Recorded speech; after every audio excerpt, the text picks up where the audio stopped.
អ្នកកោតខ្លាចដល់ទ្រង់នោះនឹងមិនខ្វះខាតខម9នគរ10អ្នករាល់គ្នាដែលជាប្រជារាស្ត្ររបស់ព្រះអង្គអើយចូលគោរពកោតខ្លាចព្រះអង្គម្ចាស់ត្បិតអ្នកដែលគោរពកោតខ្លាចព្រះអង្គនឹងមិនខ្វះអ្វីឡើយអ្នកមានអាចជួបប្រទះនឹងការអត់ឃ្លានខ្វះខាតចំណីបរិភោគតែអស់អ្នកដែលស្វែងរកព្រះម្ចាស់នឹងមិនខ្វះខាតអ្វីសោះឡើយអាមែនបាទយើងមិនខ្វះខាតអ្វីសោះទេមិនខ្វះខាតអីខ្លះមិនខ្វះ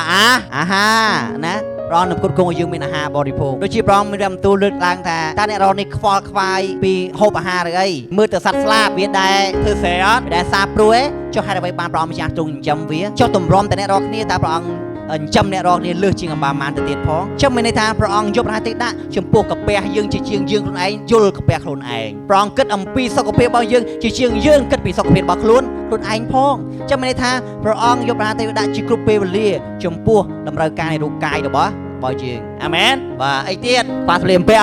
អត់ទេព្រះអង្គនឹងប្រគល់យើងមានសម្លៀកបំពាក់គ្រប់គ្រាន់ដូចជាព្រះយេស៊ូវព្រះអង្គមានបន្ទូលថាចូលមើលទៅអីគេការឈូកវាដែរត្បាញឯងវាដែរដេវាដែរប្រកាន់សម្លៀកបំពាក់ឯងអត់ចុះហេតុអ្វីបានជាព្រះអង្គម្ចាស់តុបតែងវាយ៉ាងស្អាតដល់ម្លេះចុះទម្រាំអ្នករាល់គ្នាតើព្រះអង្គនឹងតុបតែងឲ្យលើសជាងបាម៉ានទៅទៀតផងនេះជាអ្វីដែលព្រះយេស៊ូវព្រះអង្គមានបន្ទូលលើចិត្តជាងបាទបញ្ជាក់ប្រាប់យើងថាព្រះអង្គគ្រប់គ្រងដល់យើងកុំខ្វះខ្វាយពីអាហារនិងសម្លៀកបំពាក់ឡើយអាមែនអញ្ចឹងមិនមែនន័យថាដេកនៅផ្ទះចាំព្រះអង្គតម្លាក់ទៅលើមេឃមកទេ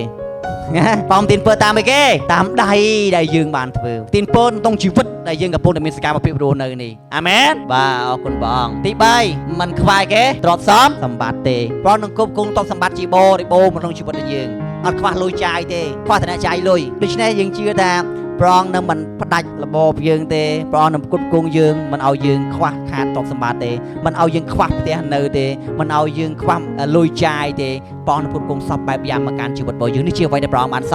ន្យាណាដោយព្រះអង្គសន្យាថាព្រះអង្គនឹងឲ្យព្រះពរនេះ1ជាម៉ាន1ជា100អាមែនបាទអរគុណព្រះអង្គនេះឯងគឺជាអ្វីមួយដែលយើងជឿថាអត់ខ្វះទេបាទថាវិធានឯណាក៏ឲ្យព្រះអង្គម្ចាស់មិនខ្វះទេមានជាបរិបូរណ៍ផងមិនខ្លាយគេសុខភាពល្អយើងជឿថាព្រះអង្គនឹងគ្រប់គ្រងសុខភាពមកដល់យើងទាំងអស់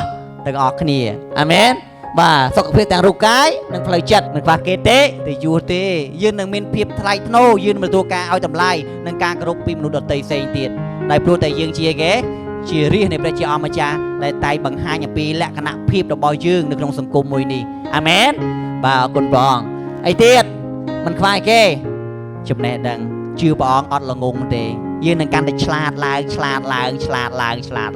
អាមែនចាដូចជាកុំហៅខ្លួនឯងមុខតែហៅខ្លួនឯងថាអីគេឆ្លាតណាទស្សនវិស័យចំពោះទី8ខ14ខ18ខ21ឡើងថាខ្ញុំមានប្រាជ្ញានិងយោបល់ខ្ញុំផ្ដល់តម្រេះនិងកម្លាំងខ្ញុំផ្ដល់ទ្រព្យសម្បត្តិនិងសេរីរុងរឿងភាពចម្រុងចម្រើននិងសេចក្តីសុចរិតខ្ញុំផ្ដល់ទ្រព្យសម្បត្តិយ៉ាងបរិបូរណ៍ឲ្យអ្នកដែលស្រឡាញ់ខ្ញុំអ្នកណាខ្លះដែលស្រឡាញ់ព្រះអង្គលើកដៃឡើងព្រះអង្គនឹងផ្ដល់ឲ្យបងប្អូនកុំភ័យខ្លាច